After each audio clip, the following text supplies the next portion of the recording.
How the fuck's it going, everyone? Back today with another video. Thought I would come back today with another Q&A video. It's been a long ass time since I did one of these things.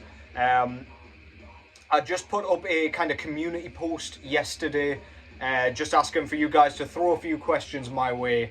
So I thought I would have a kind of laid back Wednesday and just answer a few of them. I'll hopefully get through most of them here, but I've probably got enough for 2 videos worth. So yeah, I'll make this kind of a regular thing again, because I always enjoy jumping on and doing these things. So yeah, I'm just going to get straight into it. I was kind of notified that I'd forgotten to show you what was going on in the background last vid, so I'll make sure that I show you this time. This is Nocturnus from Florida with their debut full-length album from 1990 entitled The Key. This is really weird, spacey, very keyboard-heavy death metal. Very thrashy, and it kind of sounds like there's like UFO sounds going on in the background. You'll get that immediately as soon as the first track, Lake of Fire, kicks in. It's got that like, that kind of shit. Yeah, we're going with it. But yeah, absolutely killer. Mike Browning is on this one, does vocals and stuff, and did a lot of the songwriting. Absolutely splendid, splendid stuff. Really love this thing, man. This is a first press CD as well, which has a much nicer job done with the Dan Seagrave cover art than the recent repress that I got on Earache, where they made it look super dark and dog shit. But yeah, killer stuff. Enjoy that in the background. I've hopefully noted down all of your names, all of you who have asked questions for this video.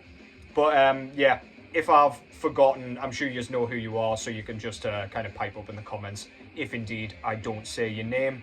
But yeah, let's just get into this, shall we? First up, we've got the mighty Questy asking from his Quest for Metal channel, and he asked what my favourite A24 film is. So I posted the kind of community post with a picture of Pearl, which is one of the A24 films. So Pearl would absolutely be up there. I fucking love that film. Yeah, it just blew me away. I'll not kind of say too much about that, because there will be another question, at least in the next video, if not the end of this one, about that. X, of course, the prequel that came before that. The Lighthouse as well, which was that black and white sort of Willem Dafoe and Robert Pattinson film, which is kind of Lovecraftian. It's basically about 2 guys going absolutely mad, working at a lighthouse. That's literally the plot. Absolutely fantastic. And believe it or not, I enjoyed Midsommar as well, which I know it's like, that's like a Marmite film. You either love it or you hate it. There's no one really in between, because it's one of those weird films that just feels uncomfortable all the way through. And I really enjoyed the kind of experience. It was one of those where I didn't have a clue what was going on, where it was going. I just knew it wasn't going to be very nice. And lo and behold, it wasn't. I do recommend that film quite a bit. It's Florence Pugh in that one. So yeah, cheers for the question, Questy. Question 2 was asked by Wyatt X Him.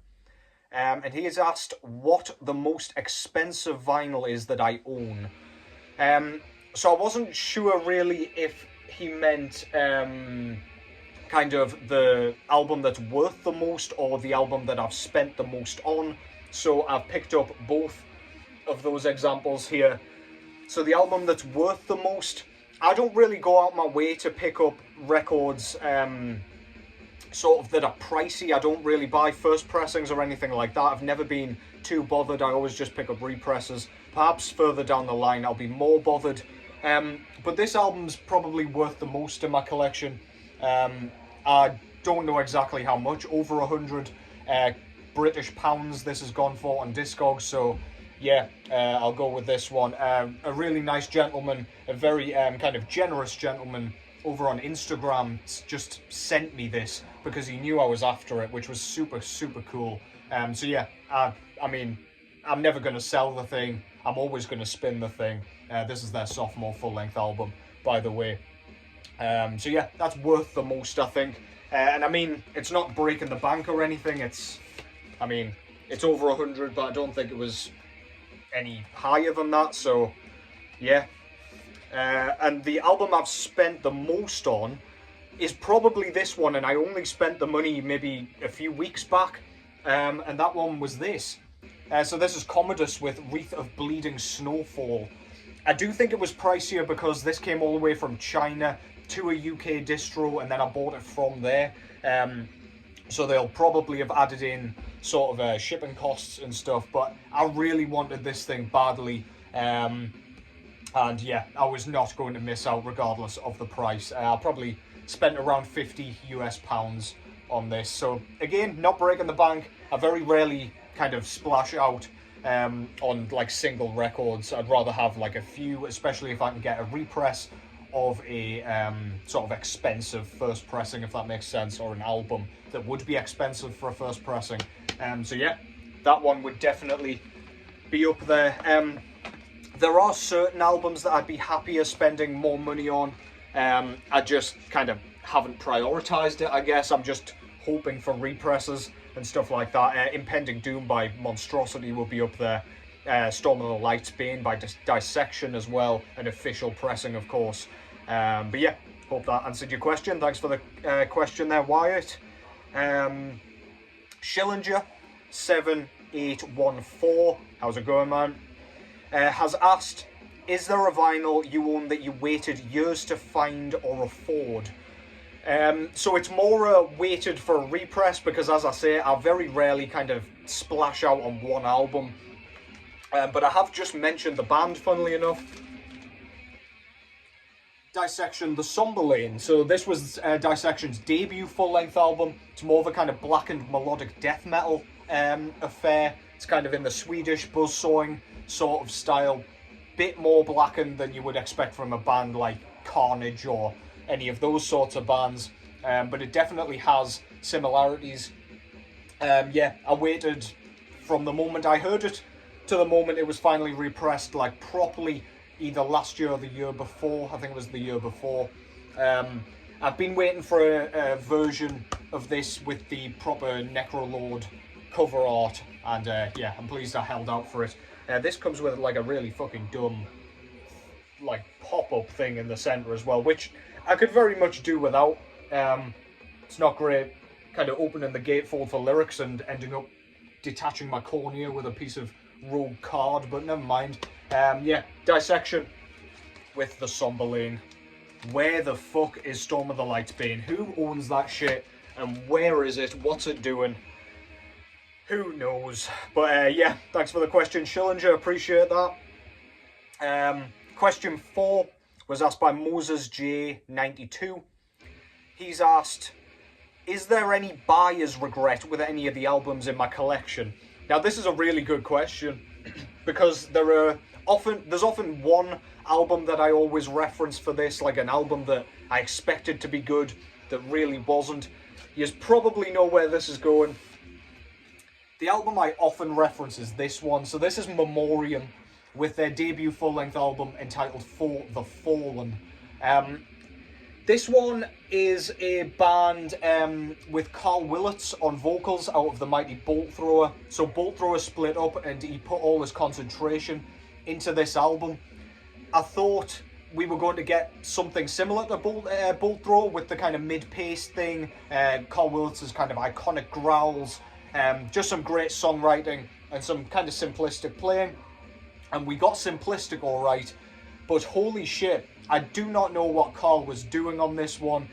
His vocals sound blown out, and that's insane to say because, I mean, he wasn't kind of teetering off on the later Bolt Thrower work, so I don't know what happened. It's more of kind of a gruff yell, but it just sounds like his voice is strained. It sounds like, I don't know, it sounds like he's in pain and not in a good way throughout this thing.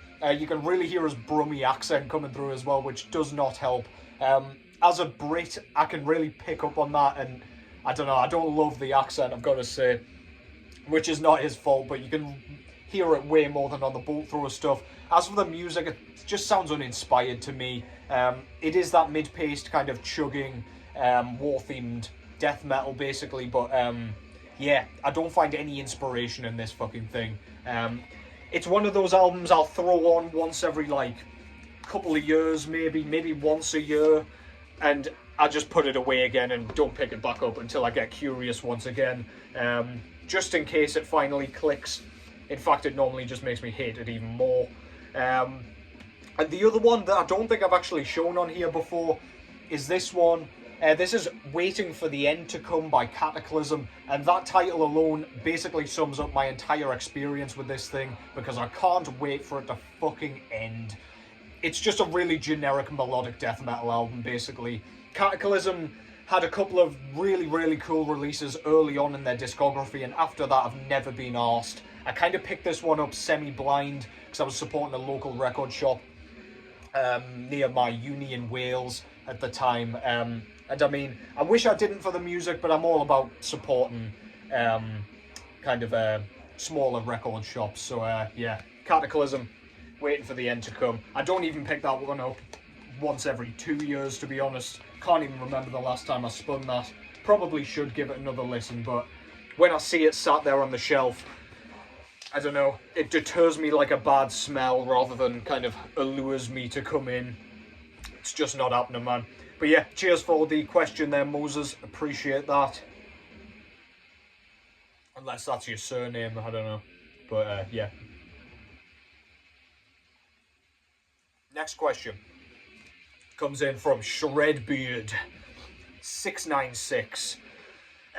He asks, what do you think of the new band Witch Vomit on 20 Buck Spin? So yeah, I've shown Witch Vomit a few times on this channel, and I just showed this brand new one the other day. This is their new full-length album entitled Funeral Sanctum. Witch Vomit, to me, are one of the better bands in the modern scene at the moment. Their songwriting's outstanding. They don't need super long albums to get their point across. The technical prowess is phenomenal without being wanky or proggy or anything like that. Do I think they have the potential to go more melodic and more kind of flamboyant with it? Yeah. I worry about that with every modern death metal band, to be honest, because it seems like an unfortunate trend amongst kind of straightforward death metal bands. But Witch Vomit so far have done nothing wrong whatsoever. They've got a bit of melody, of course. They've got a thrashy sound. They've got a bit of kind of black metal, sort of tremolo-y stuff going on as well. I think Witch Vomit are fantastic. I've enjoyed everything they've done so far. I do need to pick up their EPs still, as well as the first album, what's that one called? Scream from the Tomb Below or something along those lines. But yeah, really, really digging Witch Vomit at the minute. Absolutely fantastic. Question 6 was asked... Oh, thank you for the question, by the way, Shredbeard. Appreciate that, man. Question 6 came in from Martin Napier 6286, and he has asked, would you buy an album you really don't like just to complete a band's discography? And he also put, this is something I'm guilty of. This is a great question. It is something I'm semi-guilty of, but I've never bought anything that I absolutely despise and would rather rip my ears off than listen to. The one band and album that comes to mind for me is Bolt Thrower.